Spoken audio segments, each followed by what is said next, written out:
Hello and welcome students, Gyanjyoti coaching সেন্টারের পক্ষ থেকে তোমাদের সকলকে আরো একবার স্বাগত। আজকে আমাদের আলোচনার বিষয় হচ্ছে অসম্প্রজ্ঞাত সমাধি, যেটা যোগ দর্শনের একটা পার্ট ছিল। এর বাকি সমাধিগুলো যেগুলো ছিল সেটা কিন্তু আমি আলোচনা করেছিলাম এবং এটা আমার রয়ে গিয়েছিল আলোচনা করতে, তো সেটা কিন্তু আজকে আমি আলোচনা করে দিচ্ছি। আজকের ক্লাস বা আলোচনার বিষয়টা শুরু করার আগে আমি তোমাদেরকে একটা ছোট্ট ইনফরমেশন দিয়ে ক্লাসটা শুরু করতে চাই।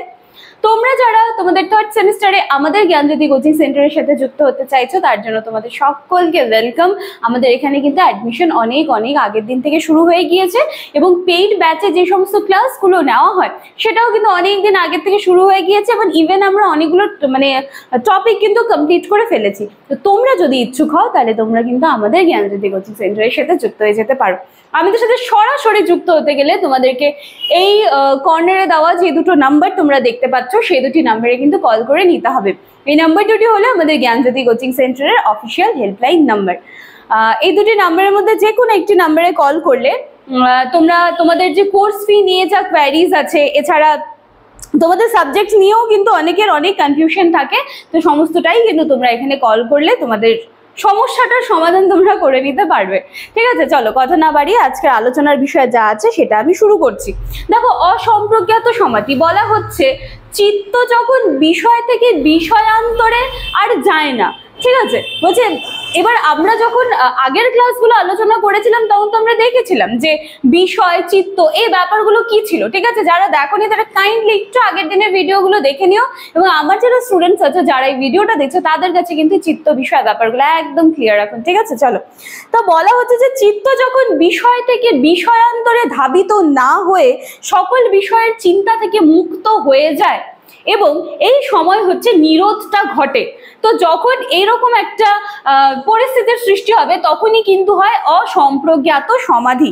ঠিক আছে, এই অবস্থায় সকল চিত্তবৃত্তির নিরোধ ঘটে এবং যোগীর নিকট কিন্তু বিশ্ব সংসারের মায়া বলতে পারো, বিশ্ব সংসার কিন্তু সমস্তটাই কিন্তু লুপ্ত হয়ে যায়। ঠিক আছে, সেখানে আর কোনো মায়া বা আবদ্ধ এই জিনিসগুলো কিন্তু এখানে আর থাকে না।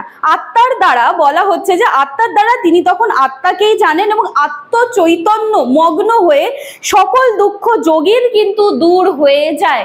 তার মানে এখানে বলি না আমরা যে আমাদের মোক্ষ লাভ হয়ে গেছে, মুক্তি লাভ হয়ে গেছে, সেই ব্যাপারগুলো এখানে হচ্ছে কোনো দুঃখ কষ্টের আর কোনো জায়গা থাকছে না। তোমার চিত্ত যেটা থাকছে সেটা আর বিষয় থেকে বিষয়ান্তরে কিন্তু আর ধাবিত হচ্ছে না। ঠিক আছে, এবং বলা হচ্ছে যে সকল বিষয়ের যে চিন্তাগুলো আছে সেটাও কিন্তু একেবারে মুক্ত হয়ে যাচ্ছে এবং নিরোধটা ঘটে।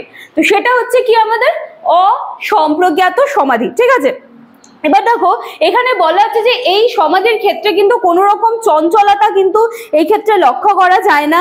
চিত্তে কোনো প্রকার বিষয় বীজ